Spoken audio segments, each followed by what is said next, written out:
Hello aspirants, looking at current affairs for 24th Jan. The news items picked up from the Hindu newspaper are these 14. We'll look at them in detail. The first one, PM calls protectionism as dangerous as terrorism. So this is Prime Minister Narendra Modi speaking on the sidelines of World Economic Forum's annual summit in Davos, Switzerland. So here Prime Minister, he gave a speech in Hindi in which he stated that protectionism means you're protecting your own companies, your own industry in the country. So the America First policy is specifically being indirectly targeted here. So such policies, inward focused economic policies, the Prime Minister says is as dangerous as terrorism and climate change. So we need to fight against this, is what he's highlighting. So he tried to sell India as an investment destination too, that investors can come and invest in India. Also, he spoke of protectionism and this problem of anti-globalization, for which there is a need for a solution. So, division, he says, is not the solution, because the protectionism means you are against globalization. You don't want companies from other countries entering into your own country. You don't want people from other countries coming into your country. So, new tariffs, non-tariff barriers coming in, as such, are being highlighted here, that this is not the way the economy should function. So World Economic Forum Summit takes place annually in Davos. Its tagline is committed to improving the state of the world, and it also comes up with Global Competitiveness Report. So this Global Competitiveness Report has this Global Competitiveness Index also, which is produced annually. So such questions also come in MCQs in prelims. So you should know, like Global Competitive Index is by World Economic Forum. Then next is Act on Proposal to Remit Rajiv Case Convicts Life Sentence, Supreme Court. So a 3-judge bench of the Supreme Court has now said that the centre should decide within 3 months and give its viewpoint to the Supreme Court on Tamil Nadu government's proposal of 2014. In 2014, Tamil Nadu government wanted to remit the sentences of 7 lifetime convicts in the former Prime Minister Rajiv Gandhi assassination case. So in this case, there are 7 convicts. They have been sentenced to life. So the Tamil Nadu government wants to reduce their sentence. So this proposal was made to the centre in 2014. So centre has to take a final call on this matter. So in 2014, actually the Supreme Court stayed the state government's initiative, because even 3 of the convicts were on death sentence. So the death sentence were commuted to life term. So this as such has been stayed. So the release of 4 other convicts has also been stayed by the Supreme Court. The question why the state government's initiative has been stayed by the Supreme Court is because these cases have been dealt with by the Central Investigating Agency, that is the CBI. So the CBI, when it's deciding on the case, state cannot unilaterally take action. It has to take the concurrence of the centre as well. So now in 2015, a 5-judge constitutional bench also interpreted the law and said that states cannot unilaterally remit the sentences of life convicts in cases investigated by central agency under a central law. So that is when our central government's response on this matter is required. You should know about Rajiv Gandhi assassination case too. Rajiv Gandhi was assassinated when he was addressing a public meeting at Sri Perumbudur in 1991. So here in Tamil Nadu, he was assassinated during a campaign meeting, and this assassination was carried out by LTT suicide bombers, Liberation Tigers of Tamil Nadu. So this assassination as such, you can see when one of the accused here, one of the convicts, she touched the feet of the Prime Minister and detonated a belt laden with 700 grams of RDX explosive. So it was suicide attack on the former Prime Minister, in which he was killed. And why was he targeted too? Because he had intervened in the Sri Lankan ethnic conflict. So this is regarding Indian intervention in Sri Lankan ethnic conflict by the then Prime Minister Rajiv Gandhi. So this is the timeline regarding that given. So Indian intervention was on the request of the Sri Lankan government. Indian peacekeeping forces were deployed in Sri Lanka, and also Indo-Sri Lanka peace accord was finalized in 1987, because LTT, Liberation Tigers of Tamil Elam, represent the Tamils are have links with India. So LTTE was a separatist organization in Sri Lanka, and Sri Lankan government wanted to end LTTE, and for that it sought assistance from India. And India intervened in this matter.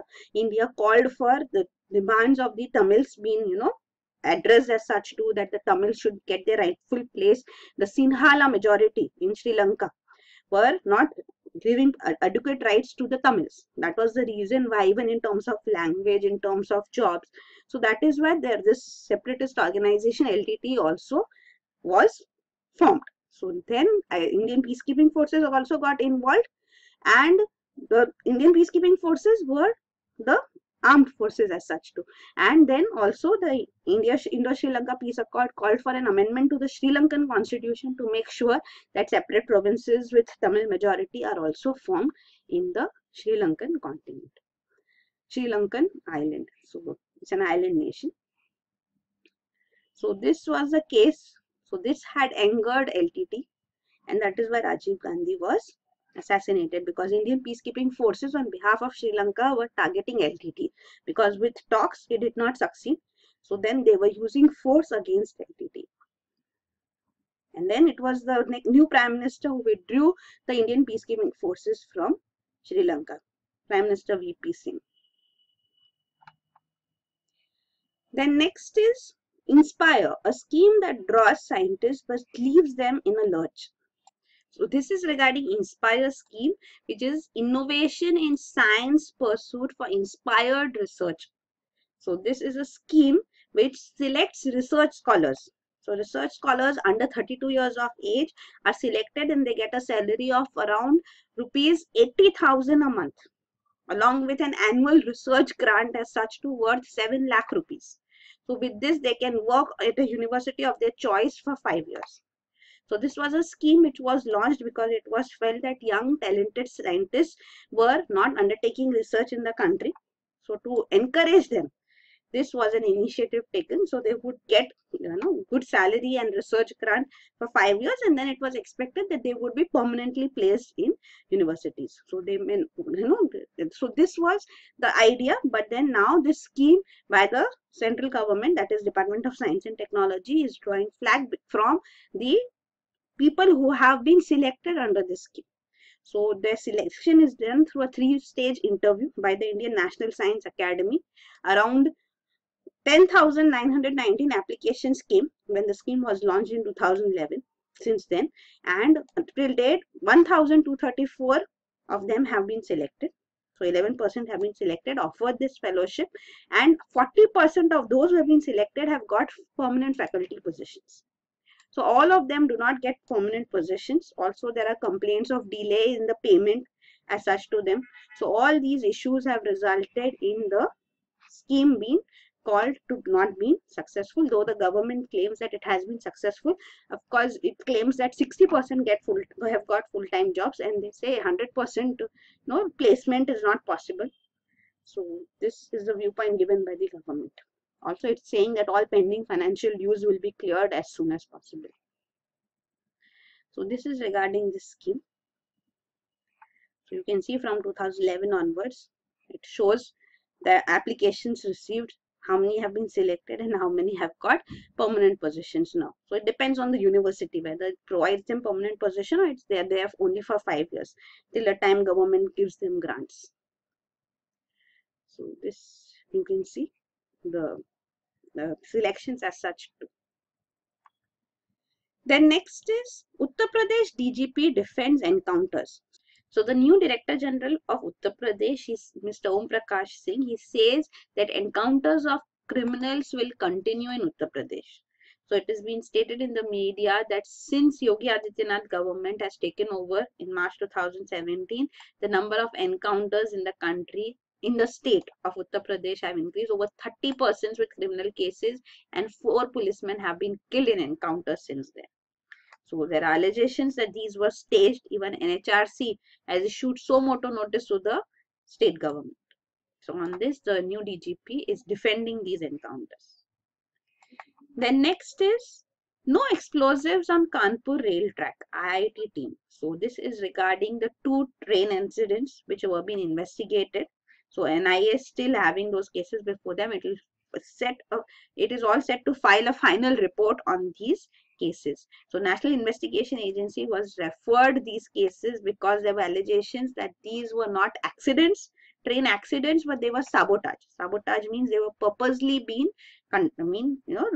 actually being done, means there were explosives used on tracks because of which the accidents took place. So Indian Institute of Technology IIT team had also been roped in to look into this matter, and now it has given the experts committee team from IIT has given its findings, in which it says that no explosives have been found on the railway tracks.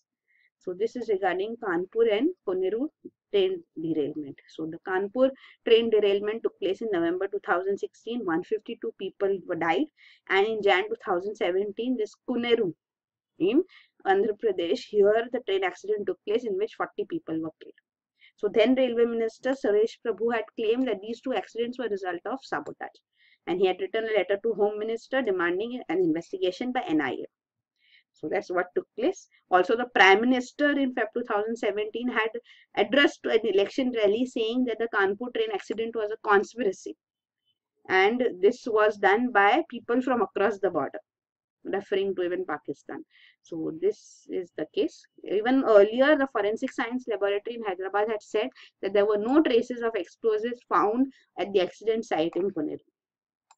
So this is the case. Then next is issue Aadhaar cards to NRIs. So Goa Congress President has written a letter to Union Finance Minister Arun Jaitley demanding that the centre issues Aadhaar cards to NRIs.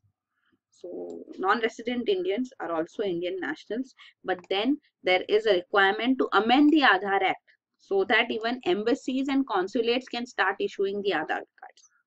So there should be an equipment to print the Aadhaar cards installed in designated places here so that NRIs can also apply. They should be exempted from producing PAN cards, because they are not paying income tax here. So the PAN cards as such required for Aadhaar, they can be exempted from it. Also other ID proofs which are in possession of family members of NRIs, they should be accepted. So he argues that it is not practical to ask NRIs to come to India for obtaining Aadhaar cards. So, and Aadhaar cards are required by them too, because then their bank accounts would become non-operational as per the provision and the deadline put forth by the government. So it says that Section 2 of Aadhaar Act reads that resident is an individual who has resided in India for a period amounting to in all 182 days or more in the last 12 months before applying. Date of enrollment or location for enrollment. So then they are not eligible. NRIs would not be able to apply for Aadhaar card. So that is why even if they come for a short period of time, say of 15 days to India to apply for Aadhaar, still they would not be eligible because they are not residents of India. So all these viewpoints are being put forth asking the central government to amend Aadhaar Act. It says that there are exemptions made. So there are exemptions made for women, children, senior citizens, persons with disability, unskilled or unorganized workers, nomadic tribes, and people who don't have permanent dwelling houses. So even NRIs should be included in this special category, and Aadhaar cards should be issued to them. Then next is, what's wrong with Aadhaar use? So this is regarding the case before the Supreme Court, in which arguments are going on Aadhaar scheme. So the Supreme Court judge is questioning here to the petitioners that we have an extremely networked modern society. So if Aadhaar number is also there along with this, what's wrong in it? Anyway, all our data is with private entities. So if Aadhaar also is going into their hands, what's the problem? But then the petitioners, represented by senior advocate Kapil Sibbal, he argued in the court that what is the extent to which state can seek personal information, and that too under one umbrella, the Aadhaar. So of course data is there with private entities, but it is distributed. Here it is under one umbrella, that the state is compulsorily asking people to provide their personal information, including biometrics. So, Justice Chandrachud has asked whether the danger of personal data leak apprehended by the petitioners, can it be averted if there is a declaration by the government that personal information collected would be used only for the purpose for which it is collected. So, he made such a suggestion to that, can this work, that if government gives such a declaration. So, this was also a viewpoint given. And right to privacy is also there, and government needs Aadhaar for providing some basic services. So where the line should be drawn is actually the question before the constitutional bench. Also, in an earlier hearing, the bench had asked whether the state can compel citizens, including children, to part with biometrics in public interest. So all these questions have to be answered by this constitutional bench. So Aadhaar hearing would take place for some time. So we'll keep hearing about the arguments which take place. Then next is awaiting Supreme Court nod on Aadhaar link, CEC. So the newly appointed Chief Election Commissioner O.P. Rawat has said that the Election Commission will resume the exercise of linking voter ID cards to Aadhaar database. So already 38 crore voter IDs have been linked to Aadhaar, but then it has been stopped because of the case going on before the Supreme Court. So once the Supreme Court gives a go-ahead to Aadhaar, then this exercise would continue. Also on the issue of electoral bonds, the Election Commission's viewpoint has been stated that the concerns which Election Commission have, they have been communicated to the government in 2015 itself. So electoral bonds have been in news for some time now. You should know about it. There are notified banks which are chosen, and these banks will issue electoral bonds. So when you want to donate to a political party, you have to buy this electoral bond using only check or digital payment. Cash cannot be used, and this electoral bond will be given by the donor to the party of his or her choice within a specified time frame, and the party will deposit all the electoral bonds which it has received in an account whose details will be there with the Election Commission, and they can get the money in lieu of these bonds. Further details have also been provided about how these electoral bonds will be available. So they'll be available for purchase for 10 days each in a month. So in the 4 months, January, April, July and October. So Indian citizen or even an incorporated body can buy them, and it can be brought in multiples. There's no limit on how much electoral bonds you can buy, and they can be brought only from specified SBI branches. The purchaser must pay from KYC compliant bank account. So it will be known that from what account you're paying as such. But the bonds per se will not carry the name of the payer. So who does the bond belong to, from whom did it originate, will not be known. So that's the idea. Though money will be white money from bank accounts, but who's paying will not be known. And this bond will be valid for 15 days. You can donate it within 15 days to a registered political party, and then the party can encash it. So this is there. Anyway, a huge amount of money, what the government expects is that a huge amount of clean money from people will come into their accounts. And who paid how much? Because presently there's a limit also on how much you can donate to political parties. But with electoral bonds, there's no limit. A person or a political, or actually it is more than a person, it is industries, companies which donate in huge amounts to political parties. There was a limit earlier, but because of electoral bonds, this limit has been eliminated. So companies can pay as much as they want to political parties through bank accounts. And then after that, once they have paid, political parties will get huge amount of money as donation, and political parties are exempted from taxation. So how much amount of money they get as donation, they don't have to pay any taxes. So this is there. Then next is India-ASEAN cultural ties, a living link, Sushma Swaraj. So on the sidelines of 25th ASEAN-India Commemorative Summit, External Affairs Minister Sushma Swaraj has said that India's cultural relations with Southeast Asia are centuries old. So this is because of Buddhism and even Ramayana. It connects the region with India. So this is a statement which has been made by the presidents of many of these Asian countries. Association of Southeast Asian Nation countries are Buddhist countries too, with Buddhist majority as such too. And many regions here have also been named in Ramayana. Then next is Indian economy can be in top 3 gently. So India will likely be among the top 3 economies in the world in the next 25 years. This is what Finance Minister Mr. Arun Jaitley said at the Asia and India business and investment meet. So India has also moved from 7th largest to the 5th to becoming the 5th largest economy as such presently too, and it will reach the top 3 in the next 25 years is being expected. Then next is new US tariffs anger Beijing Seoul. So US President Donald Trump has approved steep tariffs on imports of solar panels and washing machines. So this, as we are talking of protectionism at the start of this video too, what was highlighted by Prime Minister Narendra Modi at World Economic Forum. Here again, another policy of increasing tariffs. So tariffs have increased drastically because solar panels are imported in USA. So US imports them from especially China and South Korea. So this has resulted in these countries also protesting, and also people at home protesting. Means in US too there are protests. Basically this is to protect US producers, that US producers will produce solar panels, but then the solar panels which are coming from these countries, they also have a huge industry here, and these high tariffs will result in cuts in thousands of US jobs to billions in investment, and also domestic suppliers will not benefit because they will not be able to meet the rising demand. So this steep tariff means tariff of up to 50% on imports of large washing machines for 3 years and 30% on solar panels for 4 years. So this is being protested against. Then next is Trump claims win in ending shutdown. So we have we have discussed about the shutdown, the federal government shutdown, which took place in USA. So the 3-day government shutdown finally ended.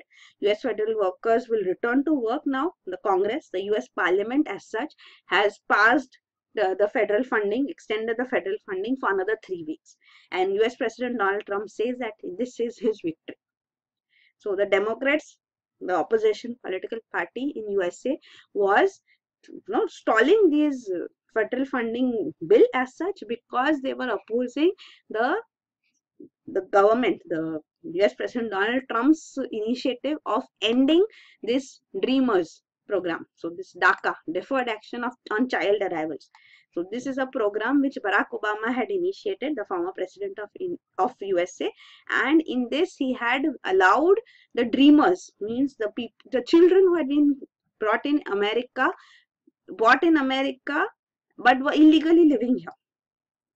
So these children, thousands of them as such, were allowed temporary extension for their stay. So this deferred action on child arrivals was ended by President Donald Trump, and this was against which the Democrats were protesting, and they did not allow federal funding bill to be passed in the Senate. And now, after talks with the Republican Party and assurance that they would support their viewpoint also, so they have extended the federal funding, but this is for another 3 weeks. And Donald Trump says that this is his victory. So this is there. Then next is IT firms eye change in foreign tax credit rules. So Indian software industry, the IT firms here represented by NASSCOM, are actually demanding tax deductions and ease in taxation. There are issues with respect to GST regime for the software sector too, and they want review of the foreign tax credit provisions as such too. So the growing protectionism across the world is affecting the Indian IT industry too. So it is seeking these concessions. So India was an importer. When foreign tax credit law was drafted, India was an importer. But now India exports software. So there is need to reduce the rate of tax deducted at source on all software payments as such too, because this TDS last year was reduced to 2% for payments made to call centers. So this should be extended to all software transactions, is a demand being made. Then under GST also, taxation as such for IT service contract, because they may have multiple locations. And it's an intangible output, it's not a goods, it's a service. So it may be delivered to number of locations. So then there's a requirement for separate invoices. Like if there are branches, then separate invoices have to be generated for each location where the service is provided. So this results in hindrances. Also, this GST which has to be paid then results in blockage of working capital because refunds would come later. So this inter-branch or location billing is a concern which they want resolved under GST. Then, so apart from tax deduction, TDS rate reduction, and then GST. The third demand is that long-term capital gains from sale of unlisted shares in the hands of non-residents attract 10% tax, while in the hands of residents attracts 20% tax. So this is also considered as a hindrance, because angel in tax on startups as such has also having an impact on the investment as such from the country. So this is another point being highlighted.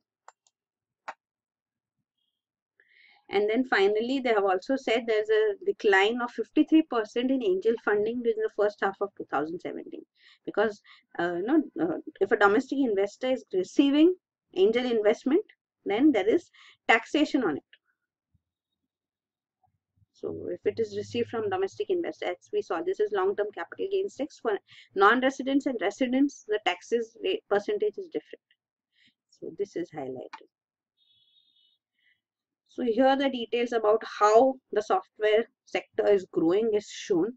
So the rate of growth has slowed down in recent years is shown here. And the last news item is moss that can remove lead from water identified. So scientists from Japan have identified a type of moss called Funaria hygrometrica. So this is a moss which efficiently absorbs large amount of lead. So this is a green alternative to decontamination of polluted water and soil. So the typical way to remove lead or other heavy metals from water requires fossil fuels. A huge amount of energy is used in that. So this is a green alternative now. So this process is called phytoremediation process. So phytoremediation means a method in which photosynthesizing organisms are used to clean up soil or water contamination.